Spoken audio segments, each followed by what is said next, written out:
প্রতীকটা যদি ওরা নিয়ে নেয় মমতা বেঁচে যাবে। টিএমসি বলে কোনো একটা শব্দ ছিল, সেটা মানুষ ভুলে যাবে।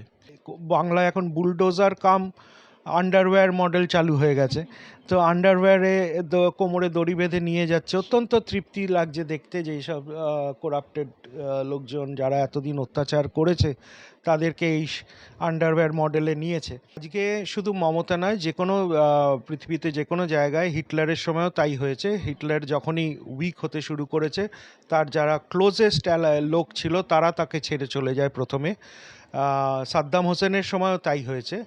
এবং এরা কি না, অ্যাবসলিউট পাওয়ার করাপ্টস অ্যাবসলিউটলি, যে কথাটা আছে। তো এদের করাপশনটাই ছিল মেকানিজম টু স্টে ইন পাওয়ার।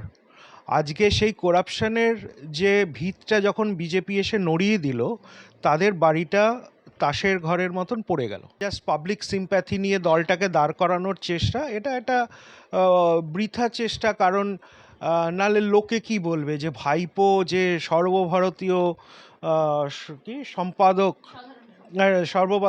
সর্বভারতীয় সাধারণ সম্পাদক অফ আ রিজনাল দল, তো সে তার ওপরে আঘাত এলো। হ্যাঁ, তো সেখানে তার পিসি কিছু করলো না, তাহলে বাকি কর্মীদের ওপর যদি আঘাত আসে তখন দল যে তাদের পাশে দাঁড়াবে না, সেই ব্যাপারটাতে খুব ক্লিয়ার। মমতা বন্দ্যোপাধ্যায় এবং অভিষেকের মনোনীত প্রার্থী, যার জন্য তাকে সই পর্যন্ত জাল করতে হলো, তো তাকেই যদি তার পার্টির লোক একসেপ্ট না করে, মানে হচ্ছে মমতাকে একসেপ্ট করছে না। অভিষেকের একদম 12টা বাজিয়ে দিয়েছে। It's too late in the game. মানে এখন ওই কী বলে না, বল বাউন্ডারির ওপারে চলে যাওয়ার পরে যদি এসে করে, তো সেইখান থেকে দৌড়ে এনে বল ছুড়ে দিয়ে আবার খেলাতে ঢোকানো যাবে না, বাউন্ডারি পার করে গেছে বল। একদিকে গঠিত হয়ে গেল পূর্ণাঙ্গ মন্ত্রিসভা, আবার অন্যদিকে তৃণমূল সুপ্রিমো মমতা বন্দ্যোপাধ্যায় সরাসরি এবারে ধর্নায়। আর সেই ধর্না তিনি দিচ্ছেন মূলত ভোট পরবর্তী হিংসার অভিযোগ তুলে। আমরা ইতিমধ্যে দেখেছি অভিষেক বন্দ্যোপাধ্যায়ের ওপরে পচা ডিম ছোড়া হলো, বাদ গেলেন না কল্যাণ বন্দ্যোপাধ্যায়ও। তাকেও রীতিমতো হেনস্থা করা হয়েছে বলে তিনি অভিযোগ তুলেছেন। অবশ্য বিরোধীরা বা নিন্দুকরা এটিকে নাটক বলে আখ্যায়িত করছেন। তবে রাজনীতির রঙ্গমঞ্চে যতই নাটক হোক না কেন, তার প্রেক্ষিত কিছু না কিছু থাকেই। আর সেই সব কিছু নিয়ে আজকে এই আলোচনা। সঙ্গে আরও একবার পেয়ে গিয়েছি পিনাকি স্যারকে। স্যার, অনেক অনেক স্বাগত আপনাকে ক্যাম্পেইন কলিংয়ের পর্দায়। স্যার, প্রথমেই একটু আপনার কাছ থেকে কিছু রিয়াকশনস জানার পালা, জেনে নেওয়ার পালা। মমতা বন্দ্যোপাধ্যায় তৃণমূল সুপ্রিমো হিসাবে এতদিন আমরা দেখে এসেছি তাঁর একচ্ছত্র যে আধিপত্য ছিল দলের ওপরে, কোথাও না কোথাও ফলপ্রকাশের পর কিছুটা হলেও তাসের ঘরের মতো হয়তো সেই আধিপত্য ভেঙে যেতে বসেছে। বিক্ষুব্ধ বিধায়ক একজন দুজন নন, 60 জন মতো সেই সংখ্যাটি গিয়ে বর্তমানে দাঁড়িয়েছে। এবং তৃণমূল ভেঙে নব্য তৃণমূল তৈরি হওয়ার একটি আভাস বা গুঞ্জন বর্তমানে রাজনীতির অলিন্দে ঘুরপাক খাচ্ছে। আপনি এ বিষয়ে কি বলবেন?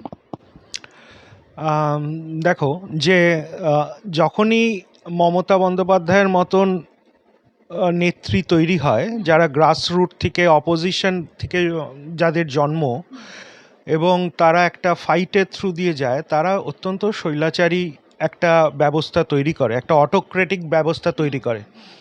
অটোক্রেটিক ব্যবস্থাটা ততদিনই বজায় থাকে যতদিন তার পাওয়ারটা অ্যাবসলিউট থাকে। যে মুহূর্তে তার পাওয়ারটা অ্যাবসলিউট নেই, এবং ভোটের আগে থেকেই নেই, সেটা যখন থেকে অভিষেক সেই পাওয়ারের মধ্যে হাত দেওয়া শুরু করেছিল, এবং পুরো তৃণমূল দলের যে অর্গানাইজেশন স্ট্রাকচারটাকে যখন অভিষেক ব্যানার্জি হাইজ্যাক করে, তখন মমতার হাত থেকে অলরেডি জিনিসটা বেরিয়ে যেতে শুরু করেছিল। আজকে শুধু মমতা নয়, যে কোনো পৃথিবীতে যে কোনো জায়গায় হিটলারের সময়ও তাই হয়েছে। হিটলার যখনই উইক হতে শুরু করেছে, তার যারা ক্লোজেস্ট লোক ছিল তারা তাকে ছেড়ে চলে যায় প্রথমে। সাদ্দাম হোসেনের সময়ও তাই হয়েছে। এবং এরা কি না, অ্যাবসলিউট পাওয়ার করাপ্টস অ্যাবসলিউটলি, যে কথাটা আছে। তো এদের করাপশনটাই ছিল মেকানিজম টু স্টে ইন পাওয়ার। আজকে সেই করাপশনের যে ভিতটা যখন বিজেপি এসে নড়িয়ে দিল, তাদের বাড়িটা তাসের ঘরের মতন পড়ে গেল। তাদের, কারণ ওটাতে কোনো স্ট্রাকচারাল জিনিস ছিল না, তাদের ছিল 75-25-এর হিসেব। তো সেই হিসেব বন্ধ হয়ে যাওয়াতে তাদের বাকি সবটাই ঘেটে গেল, তাদের প্লে বুকটা ঘেটে গেল। এটা হচ্ছে ১ নম্বর পয়েন্ট, যেটা মমতা বন্দ্যোপাধ্যায়ের ক্ষেত্রে আমরা দেখতে পাচ্ছি হচ্ছে। আর ভোট পরবর্তী হিংসার জন্য যদি প্রতিবাদ ওনাকে করতে হয় এবং ধর্নায় বসতে হয়, তাহলে ওনাকে একবার নয় দুবার বসতে হবে। কারণ ৫ বছর আগে যখন আমাদের বিজেপির ৫০ জনের মতন লোক মারা গেছিল এই ভোট পরবর্তী হিংসায়, তখন তার জন্য তাকে প্রায়শ্চিত্ত করা উচিত। এবং এবার তো তাদের একজনও কেউ মারা যায়নি, হ্যাঁ, নিজেদের ম্যানুফ্যাকচার ডিম দিয়ে জিনিসটাকে চলছে। তো এই সিম্প্যাথি ভোট নেওয়া আর ভোট তো এখন হয়ে গেছে ওনার জীবনের মতন আমার মনে হয়, হ্যাঁ, তো ভোট নয়, মানে জাস্ট পাবলিক সিম্প্যাথি নিয়ে দলটাকে দাঁড় করানোর চেষ্টা, এটা একটা বৃথা চেষ্টা। কারণ নাহলে লোকে কি বলবে যে ভাইপো যে সর্বভারতীয় কি সম্পাদক,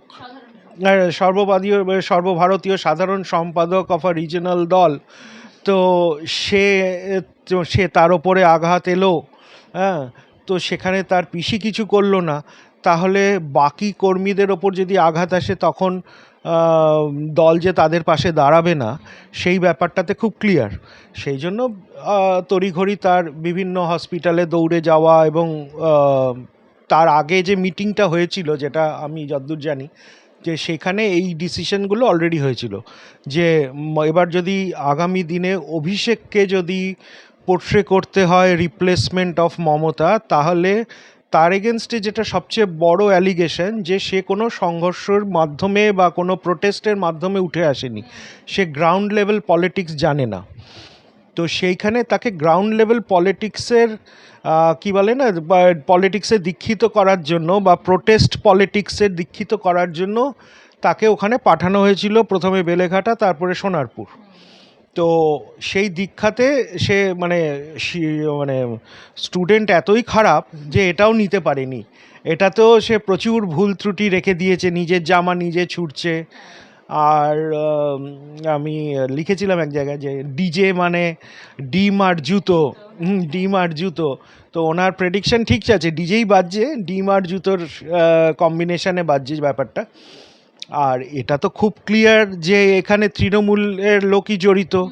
আর যদি বিজেপি হতো, আর এটা যদি বিজেপি নাও হতো, এটা যদি জনরোষও হতো, তাদের হাতের সামনে নিশ্চয়ই একটা দুটো ঢিল তো থাকতোই, যেটা তারা ছুটতো। এরকম পচা ডিম সংগ্রহ করে রেখে সে কখন আসবে, তার লোক তার জন্য হেলমেট, একটা ক্রিকেটের হেলমেট ক্যারি করেছে, যাতে বাইকে যারা যায় সে বাইকের হেলমেট রাখে, সে ক্রিকেটের হেলমেট রেখেছে, তার মানে এইটাই প্রমাণ করার জন্য যে এটা হঠাৎ করে রাস্তা থেকে একটা পেয়ে গেছি। যারা বাইক চালাচ্ছিল তাদের কাছে বাইকের হেলমেট থাকবে, সেটাই মাথা থেকে খুলে বসের মাথায় পরিয়ে দেবে, সেটা না করে সে ক্রিকেটের হেলমেট নিয়ে এসছে।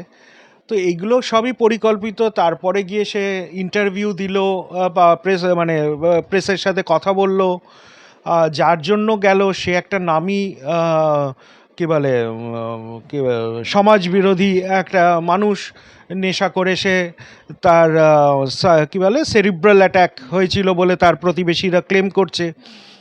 তো সে সব তো তাদের জানে, কিন্তু কি করবে, তাদের কেউ মারা যাচ্ছে না, সমস্যা তো সেখানে। সেই জন্য খুঁজছে এখন হয়তো নেক্সট ওরা নিমতলা কেওড়াতলায় খুঁজবে যে কে কী কেসে মারা গেছে, করে তারপরে তাদের বাড়ি যাওয়া শুরু করবে। তো আজকের দিনে দাঁড়িয়ে তাদের সব রকম প্রকল্প ফেল, আর মানুষ আর এইসব নিতে পারছে না, অনেক হয়ে গেছে। উনি ধর্নায় বসেছিলেন ভোটের আগেও এসআইআরের জন্য, লোক হয়নি। এবার গরমে যদি রাস্তায় বসতে পারেন বসুন, আমাদের কোনো আপত্তি নেই, হ্যাঁ, শুধু রাস্তাটা জ্যাম না করলেই হলো। আর কারণ আমাদের ইকোনমির যে ফ্লোটা তো উনি অলরেডি জ্যাম করে দিয়েছেন, এবার রাস্তায় বসে ট্রাফিক জ্যামটা না করলেই ভালো। এদিকে দেখা যাচ্ছে যে শোভনদেব চট্টোপাধ্যায়ের ওপরে এই বিক্ষুব্ধতার যে কোপ, সেই প্রথম কোপটা হয়তো পড়তে পারে। কারণ যারা বিক্ষুব্ধ বিধায়ক রয়েছেন, এমনটাও শোনা যাচ্ছে যে তারা নিজেদের মতন করে কোনো অপর মুখকে বা ব্যক্তিত্বকে বিরোধী দলনেতা হিসাবে তারা প্রেজেন্ট করতে পারেন বিধানসভায়। তাতে কি আপনার স্যার মনে হয় কোথাও না কোথাও তৃণমূল নেত্রী বা তৃণমূল সুপ্রিমো মমতা বন্দ্যোপাধ্যায়ের মুখের ওপরে তাঁদেরই দলের বিধায়কদের দ্বারা একটি সপাটে চড় মারাই হবে?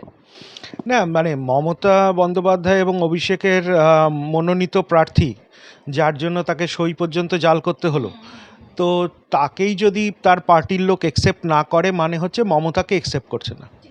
এটার অ্যাকচুয়াল উদ্দেশ্যটা হচ্ছে মমতাকে তারা একসেপ্ট করছে না, এবং তাদের এখন এত স্পর্ধা হয়ে গেছে, যেটা বা তাদের এখন এত সাহস সঞ্চয় হয়ে গেছে যে তারা মমতাকে আর মানে মমতা এখন বেসিক্যালি, মমতা এবং অভিষেক দুজনেই is a political liability for TMC.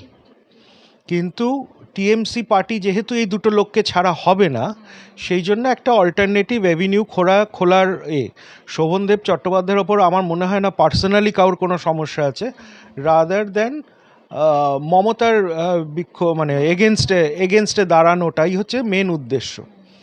এটা একটা গেল। আর দ্বিতীয় হচ্ছে এরা নতুন পার্টি যারা এই বাকি, এটা এই দিকে দেখতে হবে যে এর মধ্যে 40 জন হচ্ছে সংখ্যালঘু মুসলমান সম্প্রদায়ের এমএলএ এমপি, ঠিক আছে? তো এরা বিজেপিতে জায়গা পাবে না, তারা টিএমসিতে থাকতে পারবে না, তারা হুমায়ুন কবিরকে মানবে না। তো এখন আমার কাছে যতটুকু আমি শুনেছি বা খবর আছে, তারা সবাই কংগ্রেসের সাথে যোগাযোগ করছে এবং খুব শিগগিরই তারা দিল্লি যাবে এবং রাহুল গান্ধীর সাথে দেখা করার একটা প্রকল্প তারা নিয়ে রেখেছে। তো সেটা আমরা আগামী দিনে দেখতে পাবো। যদি কংগ্রেস তাদের নেয় তো ভালো, তাহলে তারা হয়তো এই যাত্রায় বেঁচে যাবে। না হলে তাদের নিজস্ব পার্টি করে দাঁড় করিয়ে সেটা মানে তারাও জানে যে এটা ইম্পসিবল, কারণ পলিটিক্যাল পার্টি তৈরি করা, আজকে তৃণমূল তৈরিই হতো না বিজেপি তার পেছনে না থাকলে জন্মলগ্নে। তো এটাই। স্যার, দুটো বিষয় একটু উল্লেখ করতে চাইবো। সেটা হচ্ছে প্রায় 7 দিন আগে থেকে নোটিশ দিয়ে ডাকা বৈঠক, সেই বৈঠকে 80 জন বিধায়কের মধ্যে 61 জনই এলো না। আপনি একটু আগেই যেরকমটা বিশ্লেষণ করছিলেন, এবং সরাসরি দলনেত্রীর নির্দেশকে অমান্য যদি আমি ধরে নেই এই বিষয়টি, আবার দেখা যাচ্ছে যে অভিষেক বন্দ্যোপাধ্যায়ের বিরুদ্ধে একগুচ্ছ ক্ষোভ রাগ এসে ফেটে পড়ল, এবং যার ফলে এই জালসই কাণ্ডে এর বিরুদ্ধে সরব হওয়ার জন্য সরাসরি তৃণমূল থেকে বহিষ্কৃত হয়ে গেলেন দুজন বিধায়ক, সন্দীপনবাবু এবং একই সঙ্গে ঋতব্রতবাবু। তারা এখন বলছেন যে দুর্নীতি নাকি তৃণমূলের মূল নীতি ছিল, দলটাকে ধ্বংস করে দিয়েছেন অভিষেক বন্দ্যোপাধ্যায়, এবং তার ফলে তারা আর দলে থাকতে চাইছেন না। এই বিষয়টিকে কিভাবে বিশ্লেষণ করতে চান? যখন ক্যামাক স্ট্রিট আর গোদরেজ ওয়াটার সাইটে তারা যেত, তখন মাথায় ছিল না যে এই দলটা এরকম, তারা জানতো না তারা নিজেদের এই দায়িত্ব থেকে কি করে বেরিয়ে যেতে পারে। তুমি চোরকে যদি সাপোর্ট করো, তুমিও চোর।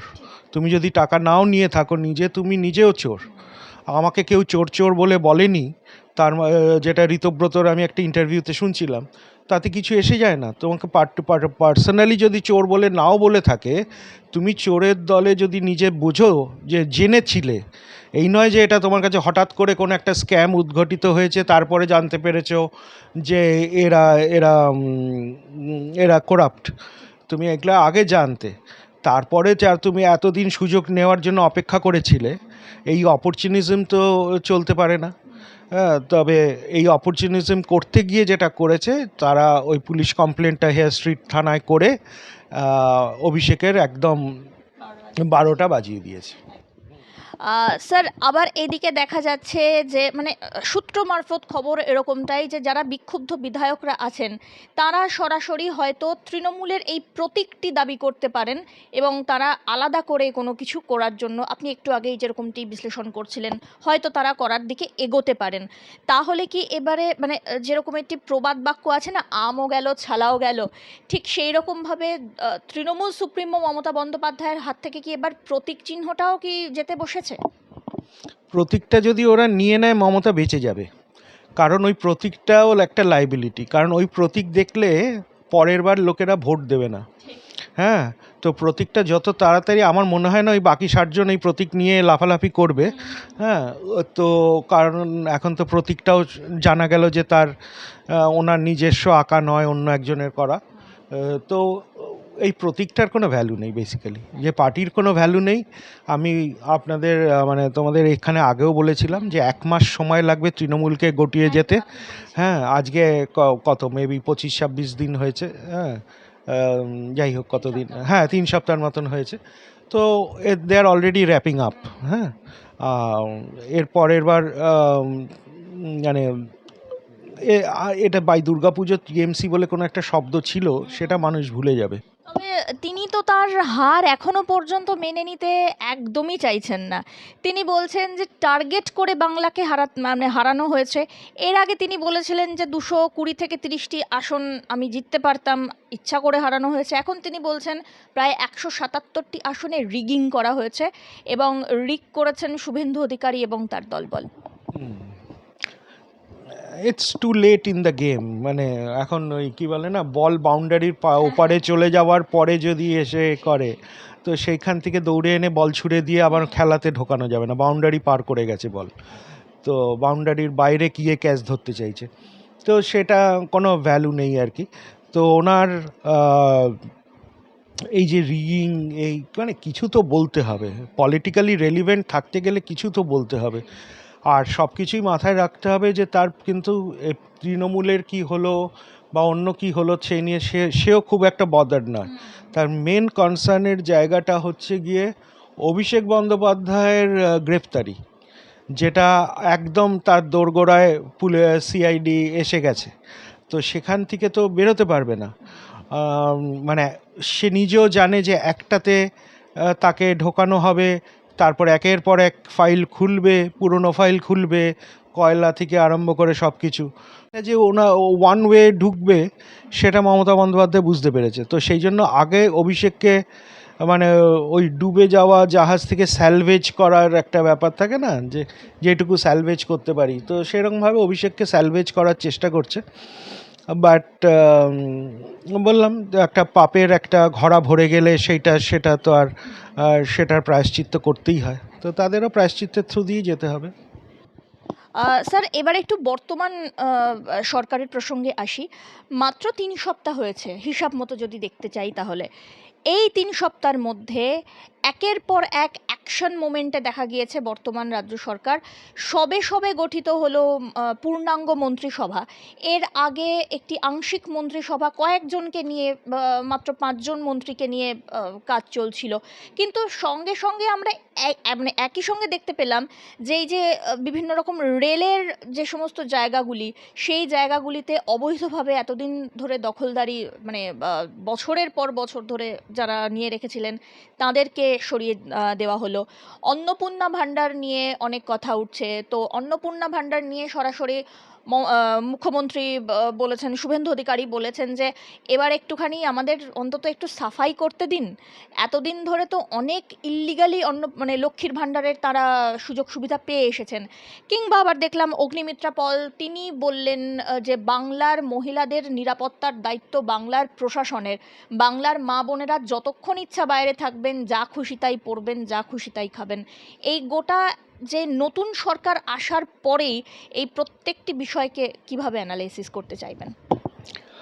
না, আমি যেরমভাবে দেখছি জিনিসটাকে, যে কোনো এই ধরনের, এটা তো সিম্পল চেঞ্জ নয়, এটা একটা ট্রান্সফরমেশন, একটা বৃহত্তর, মানে পুরো ডিরেকশনাল চেঞ্জ এটা। হ্যাঁ, সরকারের এবং হিন্দুত্ববাদী একটা পশ্চিমবঙ্গ হওয়ার দিকে আমাদের একটা মুভমেন্ট, তাই না?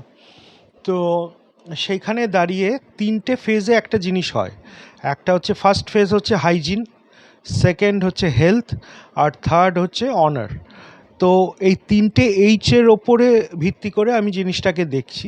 হাইজিন মানে হচ্ছে ক্লিন আপ, যেটা একটা হসপিটালের যদি এক্সাম্পল নেওয়া যায়, 50 বছর ধরে সেই হসপিটালটার সেই অর্থে ক্লিন আপ হয়নি।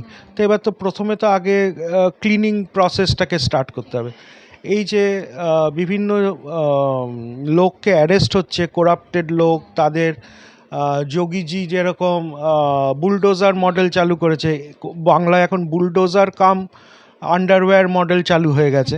তো আন্ডারওয়্যারে কোমরে দড়ি বেঁধে নিয়ে যাচ্ছে, অত্যন্ত তৃপ্তি লাগছে দেখতে যে এইসব করাপ্টেড লোকজন যারা এতদিন অত্যাচার করেছে তাদেরকে এই আন্ডারওয়্যার মডেলে নিয়েছে।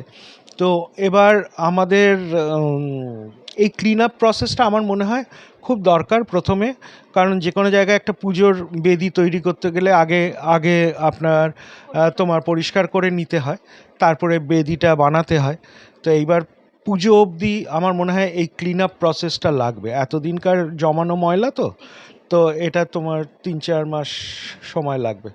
তারপরে ওই বেদিটা স্থাপন হবে, তারপরে মায়ের পুজোটা হবে। তো এই ৩টে ফেজে হবে। তারপরে কয়েকটা যেগুলো খুব ভালো ভালো ডিসিশন ইমিডিয়েটলি নিয়েছে, যেরকম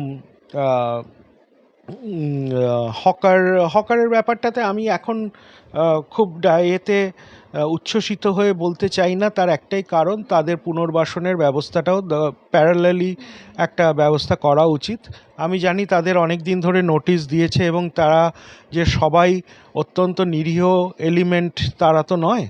তো তারা যথেষ্ট নিউসেন্স ক্রিয়েট করতো স্টেশনে এবং অন্যান্য জায়গাতেও। তো ঠিক আছে, তাও প্রতিটা মানুষের একটা right to life and livelihood, হ্যাঁ, এটার একটা দায়িত্ব আমার মানে সংবিধানে আছে। তো সেইটারও একটা প্যারালাল চিন্তাভাবনা নিশ্চয়ই আছে সরকারের, যেটা আগামী দিনে আমরা জানতে পারবো। তো সেটা আছে এইখানে। তাছাড়াও যেগুলো দেখছিলাম যে ক্যাটল স্মাগলিং, মানে আমাদের এই গরু পাচার, এইটার ওপরে টোটাল ব্যান্ড। এখানে মানে কাউকে দেখতে পেলেই যে যত মার্কেটগুলো ছিল সেগুলোকে সব বন্ধ করে দেওয়া, এটা আমাদের হিন্দুদের জন্য একটা খুব ভালো জিনিস। দ্বিতীয় হচ্ছে এই যে ডিটেক্ট, ডিলিট আর ডিপোর্ট, যে ইনফিল্ট্রেশন, যে আমাদের 3D, যে অত ট্রায়ালের ব্যাপার নেই, ধরো বিএসএফকে দাও, প্রপার প্রসেসে তাদের করে দাও। তো এবং সেই জন্য আমরা দেখছি যে কত হাজার হাজার লোক বাংলা ছেড়ে চলে যাচ্ছে বাংলাদেশের। তারপরে ল্যান্ড ট্রান্সফার, বিএসএফকে ল্যান্ড ট্রান্সফার, যেটা এত বছর ধরে সাধারণ চিংড়িঘাটার ওই ক্রসিংটাতেই এত বছর ধরে শুধু মেট্রোটা আটকে ছিল, যেটা 2 সপ্তাহের মধ্যে কাজটা কমপ্লিট হয়ে গেল। কত লোকের যে সুবিধা হবে এই সিম্পল এক একটা জিনিসের জন্য। মানে এটা আমাদের মাথায় রাখতে হবে যে সিম্পল জিনিসটাই ডিফিকাল্ট করা, এবং এ সরকার সেটাই চেষ্টা করছে, শুভেন্দুবাবু এবং বাকিরা মিলে, যে এই সিম্পল জিনিসগুলোকে আগে রাস্তা থেকে সরিয়ে জিনিসটাকে ক্লিন আপ করে নেওয়া। তারপরে এই যে নামাজ, রাস্তায় নামাজের বন্ধ করা, হ্যাঁ, এবং এবার অত্যন্ত সুষ্ঠুভাবে নামাজ ঈদ পালন হয়েছে এবং খুব দেখতে ভালো লেগেছে। ভারতের পতাকা লাগিয়ে ঈদ পালন হয়েছে। রাষ্ট্রবাদী মুসলমানদের সাথে তো আমাদের কোনো বিরোধ নেই, কারণ তারাও সনাতনী মুসলমান, আমরা সনাতনী হিন্দু, তারা সনাতনী মুসলমান, সেই হিসেব দিয়ে। কিন্তু যারা ভাবে তারা আরব থেকে আসা একটা সম্প্রদায়, তাদের সঙ্গে আমাদের বিরোধ। আর এছাড়া যেরকম যেটা ভালো জিনিস যেটা আমি দেখলাম, যে মমতা বন্দ্যোপাধ্যায় কী করেছিল, যে বাংলাদেশের দিকে রাস্তাটা খোলা রেখেছিল, আর ভারতের দিকে যেটা কানেক্ট করে ভারতের সাথে, মানে ইন্ডিয়ান গভর্নমেন্টের সাথে যেটা কানেক্ট করে, সেই রাস্তাটাকে বন্ধ করে রেখেছিল। শুভেন্দুবাবুর যদি আপনি মানে ওভারঅল ডিরেকশনটা দেখবে বাংলাদেশটাকে বন্ধ করছে, বাংলাদেশের সাইডে ড্যামটা লাগাচ্ছে, আর ভারতের সাইডের ড্যামটা যেটা লক করে রেখেছিল, যেটা তালা দেওয়া ছিল, সেই তালাটা খুলে দেওয়াতে আজকে আয়ুষ্মান ভারত, পিএম কৃষি যোজনা থেকে আরম্ভ করে প্রচুর প্রকল্প সুবিধা আজকে বাংলাবাসী পাবে। এম্পাওয়ারমেন্ট সম্বন্ধে যেমন এই যে বাসের ব্যাপারটা করা হয়েছে, ফ্রি ফর অল উইমেন, তারপর কী বলে অন্নপূর্ণা ভাণ্ডার, সেটা ইমপ্লিমেন্ট হতে একটু সময় লাগবে আমার মনে হয়। ঠিকভাবে কিছু গ্লিচ আছে এখনও সিস্টেমে, আমি বলবো না ওটা 100% ওটা ঠিক করে চালু হয়েছে, বাট ওটা কিছুদিন সময় দিতেই হবে আমাদেরকে, যে কোনো নতুন সরকারকে, কারণ অনেক জায়গায় অনেক রকমভাবে করাপশন ঢুকে বসে আছে, এবং যে কারণে অত ডিটেলসে ইনফরমেশানও নেওয়া হচ্ছে। কারণ আমরা যেমন চাই যারা সত্যি নিডি, যাদের সত্যি তারা প্রয়োজন, তারা যেন সেই সুযোগগুলো পায়, আবার যাদের প্রয়োজন নেই তারা যেন সরকারি ভাতার জন্য বসে থেকে তাদের নিজেদের ইনিশিয়েটিভটা নষ্ট করে দেশের ক্ষতি না করে। তো সেইখানে এই ব্যালেন্সটা করাটা খুব দরকার। এই ব্যালেন্সটার জন্য আমরা মানে আমার মনে হয় যে এটা একটু আয়রন আউট হতে সময় লাগবে। আমি জানি কিছু মানুষের কমপ্লেন আছে, বাট সরকার অত্যন্ত ভিজিলেন্ট। আমাদের অগ্নিমিত্রাদি যিনি এটার পুরো দায়িত্বে আছেন, হ্যাঁ, তো উনি অত্যন্ত ভিজিলেন্ট। একদিকে যেমন পুরনো ইনস্টিটিউশনকে ব্রেক করার দায়িত্বটা নিয়েছে শুভেন্দুদা, সেরকম অগ্নিমিত্রাদি আবার নতুন রিকনস্ট্রাকশনের জায়গাগুলোতে উনি নেমেছেন। তো সেখানে নারী সুরক্ষা বা এই পুরো আমাদের একটা গ্রিন মিউনিসিপ্যাল টাউন, এইসবের যে প্রকল্পগুলো আগামী দিনে আসবে বলে আমার ধারণা, তো সেইখানে আমাদের একটা মানে একটা হিউজ চেঞ্জ আমরা দেখতে পাবো। তো মানে আমি দেখছি যে টু লাইন অফ অ্যাটাক। একদিকে হচ্ছে গিয়ে break the old institution of corruption, আর সেকেন্ড হচ্ছে build the new institution which is progressive, হ্যাঁ, এবং বাকিদের সাথে উন্নয়নের দিকে, এবং বাকি ভারতবর্ষের অন্যান্য রাজ্যের সাথে, অন্যান্য মানুষের সাথে যাতে আমরা অ্যাট পার থাকতে পারি, ইফ নট অ্যাহেড। হ্যাঁ।